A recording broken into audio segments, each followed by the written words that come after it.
Imagine looking at satellite imagery of the Persian Gulf. Right, just a top-down view of the water. Yeah, exactly. And you are watching an algorithmic trading bot, completely automated, detect the thermal bloom of a kinetic strike on a server. Just a flash of light on a lens, basically. Right. And it processes that data and artificially inflates the price of your groceries before a single missile has even hit the water. It's wild. It happens in fractions of a second, you know. A line of code reacts to a flash of light, and suddenly the entire global economy fundamentally rewires itself. It's a terrifying level of automation. And I think it really highlights a fragility that we spent the last, half century building into our daily lives. Completely. And that is the core of what we're analyzing today for this deep dive. We're pulling from a really comprehensive Wikipedia aggregate of the economic impacts of the 2026 Iran war, alongside a very dense but fascinating real-time academic paper from the International Journal for Multidisciplinary Research. Yeah, the IJFMR paper. Right. And both of these sources, they map out the cascading structural fallout from the closure of the Strait of Hormuz. Okay, let's unpack this. Our mission for this deep dive is to trace the invisible tripwires connecting a 21-mile-wide maritime choke point to, like, the smartphone in your pocket, Yeah. the medical equipment at your local hospital, and obviously the price you pay at the gas pump. The sources we are looking at argue that this specific conflict didn't just, disrupt trade. Well, not at all. It signaled the absolute death of the just-in-time global economy. And we really have to understand the sequence of events impartially to see how that death occurred. Because the academics define this as a high-tech siege. A high-tech siege. Exactly. The sources document a chain of military action starting on February 28, 2026. This was with the joint U.S. and Israeli strikes on Iranian infrastructure. What they designated Operation Epic Fury. Right. And in the aftermath of those strikes, diplomatic channels just completely collapsed. Iran's leadership initiated a doctrine of what they called maximum asymmetric retaliation. Meaning, they didn't just line up warships for a traditional naval battle? No, not at all. Instead, they enacted a total blockade of the Strait of Hormuz. Which is, they turned the most critical waterway on the planet into a complete no-go zone. Yeah, literally overnight. And we aren't just talking about, parking destroyers across the channel. The sources detail the deployment of these things called signature-agnostic smart mines. Right, the smart mines. I need to understand the mechanics here because, well, these are not the rusty floating spiked balls you see in old World War II documentaries, right? Far from it, yeah. A signature-agnostic mine is essentially this highly advanced autonomous sensor resting on the seafloor. Okay. Traditional mines, they detonate on physical contact or, simple magnetic proximity. But these modern devices are programmed to literally listen for a specific acoustic hum. Like the engine of a specific type of ship. Exactly. They detect the massive magnetic displacement of a commercial supertanker. Wait, so they just ignore a military escort ship completely? They let the destroyer pass right over them. They don't care. They wait for the massive, slow-moving commercial target. Wow. And when you layer those smart mines with swarms of suicide unmanned surface vessels, USVs. The drone boats? Right, the satellite-coordinated drone boats packed with high explosives. When you have both of those, commercial transit becomes physically impossible. It's a multi-layered denial architecture that just completely overwhelms standard defensive escort capabilities. Which instantly just overnight removes 20 million barrels of oil per day from the global market. Along with 20% of the entire world's liquefied natural gas, or LNG. 20%. That is staggering. It is. But the physical scarcity, like the actual missing oil, that's really only part of the equation here. And this brings me back to those algorithmic trading bots we talked about at the top. Right, the market reaction. Because I was reading the section on how the financial markets reacted, and it seems like the financial panic actually outpaced the physical shortage by a mile. Oh, absolutely. Brent crude oil jumped from around $82.40 a barrel to over $138 by mid-March. Massive spike. And a huge chunk of that spike was driven by automated systems scraping satellite data for thermal flares and instantly, just buying up oil futures. What's fascinating here is the underlying mechanism of that price spike. The academic paper refers to this as the geopolitical risk premium, or GRP. Okay, GRP. Right. And the oil market fundamentally shifted from normal supply and demand fundamentals to something called fear-based discovery. Hold on, explain fear-based discovery. Does that mean the market literally stopped pricing oil based on how much was actually in the tanks? Essentially, yes. In a functioning market, prices reflect the balance of current inventory, and consumer demand. Supply and demand, right? But under fear-based discovery, the algorithms and the human traders, they are no longer pricing the oil itself. They are pricing the probability of absolute zero supply. So they're pricing in the panic. They are pricing in the collapse of the maritime insurance market, basically. Right, the insurance paralysis. Mhm. Because the sources note that maritime war risk insurance premiums surged by 800%. 800%, yeah. And we have to look at the math of that paralysis. Because if you own a massive commercial tanker holding, say, $100 million worth of crude oil, You definitely need insurance. right, you rely on insurance to cover the hull and the cargo. But when the perceived risk of a drone boat strike becomes near certain, the underwriters just panic. Naturally. The sources document instances where the cost of the insurance policy for a single trip through the Persian Gulf became higher than the cost of the fuel required to make the entire voyage. That's insane. So at that point, the margins just vanish. Completely. Yeah. The ship owner just refuses to sail. Like, the insurance math effectively freezes shipping just as completely as a physical sea mine does. Exactly. It creates a total logistical freeze.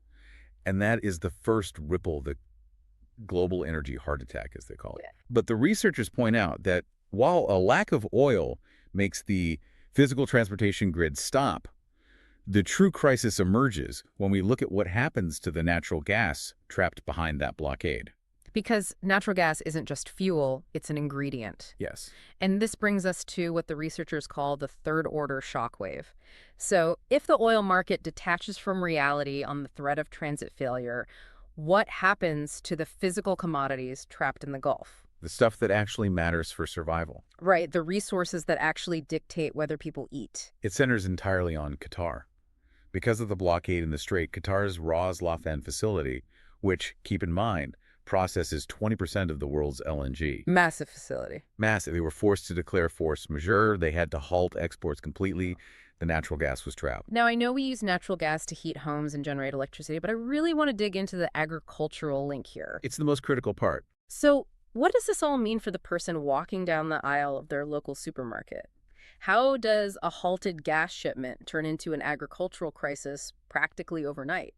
It comes down to something called the Haber-Bosch process, which is how we synthesize fertilizer. Okay. Natural gas is the primary chemical feedstock for urea, which is a nitrogen-based fertilizer. You need methane from natural gas to provide the hydrogen. And that binds with nitrogen. Exactly. It binds the nitrogen in the air to create ammonia. If you do not have natural gas, you do not have the hydrogen. Got it. And without the hydrogen, you literally cannot make commercial fertilizer. Wow.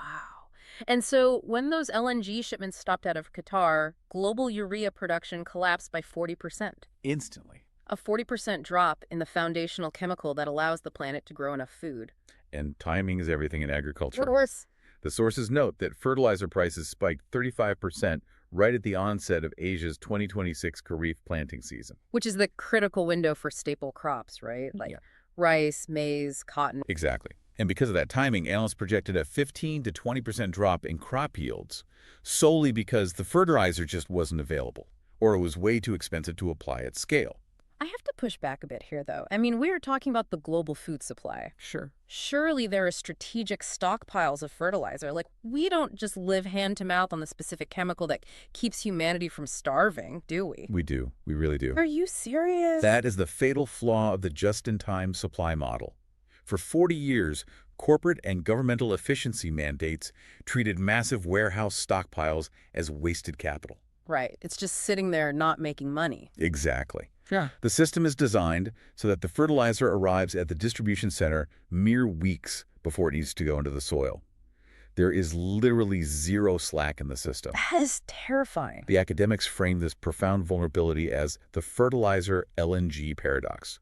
We built our entire modern food security architecture on the assumption of uninterrupted global energy transit. If we draw a contrast to, say, the 1973 oil embargo, the difference is jarring. Night and day. Because 1973 was about long lines at the gas pump, and turning down your thermostat. Yeah, inconveniences mostly. Right. But the 2026 crisis shows that modern high-yield agriculture is so deeply tethered to this LNG fertilizer nexus that without it, Farming scales back to a baseline that physically cannot feed 8 billion people. And the really dark irony here is that the region enforcing the blockade felt the immediate brunt of this supply chain reality. You mean the Gulf Cooperation Council? Yes, the GCC. Countries like the UAE, Saudi Arabia, Kuwait. Right. They import almost all of their food. I didn't even think about that. They rely on the Strait of Hormuz for over 80% of their daily caloric intake. 80%. So the blockade triggered an immediate grocery supply emergency within those borders. The sources show consumer food prices spiked anywhere from 40 to 120% in just a matter of weeks. Because a maritime choke point doesn't just keep your energy exports trapped inside, it keeps your basic survival calories trapped outside. It is a perfect closed loop of vulnerability, but, Right. The cascade doesn't end at agriculture. Right. The shutdown of LNG processing in Qatar revealed another deeply hidden dependency, one that directly attacked the global medical and technological infrastructure. Here's where it gets really interesting. You're talking about helium. Yes. Helium. Let's break down the mechanics of this, because I think it surprises a lot of people to learn that helium isn't something we just, manufacture in a lab. No, not at all. It's a byproduct of natural gas extraction. And the sources show Qatar produces 35% of the world's helium supply. It is a purely incidental extraction. You cannot mine helium on its own. You have to cool natural gas to a liquid state, and helium is basically the trace gas that separates during that process. Okay, so they're totally linked. Think of it like trying to buy just the yolk of an egg without buying the whole egg. You can't do it. It's impossible. If Qatar isn't processing and exporting LNG because the shipping lanes are blocked, they are not extracting helium, period. And the global price just skyrockets from $300 per 1,000 cubic feet to up to $900. Crippled, essentially. But why does that cripple hospitals and the tech sector? Connect a party balloon to a life-saving machine for me. Because liquid helium is the coldest substance on Earth, and it is entirely irreplaceable for specific cooling functions. In hospitals, for example, liquid helium is strictly necessary to cool the superconducting magnets inside MRI machines. Oh, wow. Without that constant cooling, the magnets lose their superconductivity. Oh, the machines fail. So hospitals suddenly lose their primary diagnostic imaging capabilities. Just because of a shipping lane in the Middle East. Yeah. And it's the exact same thermal requirement in the tech sector, right? Correct. The manufacturing of semiconductor microchips, the silicon wafers that power literally everything from your smartphone to advanced military hardware, that requires a hyper-cooled environment to prevent defects during the fabrication process. And helium is the only gas that can reliably maintain those specific sub-zero temperatures. So a naval blockade in the Middle East literally halts the production of microchips in Asia. Exactly. The sources call it a silicon siege. And South Korea took a massive hit here. Their stock market, which is incredibly heavy on semiconductor manufacturing, plunged 18%. South Korea is uniquely vulnerable in this scenario. They operate some of the most energy-intensive semiconductor fabrication plants in the world, yet they possess virtually zero domestic fossil fuels. So they import everything. They rely almost entirely on imported LNG and oil to power their electrical grid. So they weren't just facing a helium shortage for the cooling. Right. They were facing catastrophic power rationing that threatened to shut down the manufacturing lines completely. That is a brutal double whammy. What about alternative materials? Because we always hear about aluminum being this, abundant, infinitely recyclable resource. Abundant in raw form, yes, but incredibly energy-intensive to smelt. Okay. The Gulf region, because they rely on cheap, abundant domestic energy, they produce roughly 9% of the world's refined aluminum. Which is vital for global aerospace manufacturing and, consumer packaging. Yes. And following military strikes on UAE aluminum plants and the subsequent shipping halt we've been talking about, global aluminum prices jumped 8%. Which inflates the cost of literally everything from a soda can to the fuselage of a commercial jet. Exactly. We're looking at a single 21-mile stretch of water-crippling Indian farming, European hospitals, South Korean tech hubs, and global aerospace. It's staggering. It really is. How structurally flawed is our global supply chain if one blocked waterway can do all of that simultaneously? How do we build a global infrastructure with absolutely no viable redundancies? This raises an important question about the psychology of global trade over the last, say, 30 or 40 years. Because everyone just assumed it would always work. Exactly. The foundational assumption was that the oceans would always be safe and open. The 2026 crisis proved that when the primary route fails, The backups are structurally inadequate.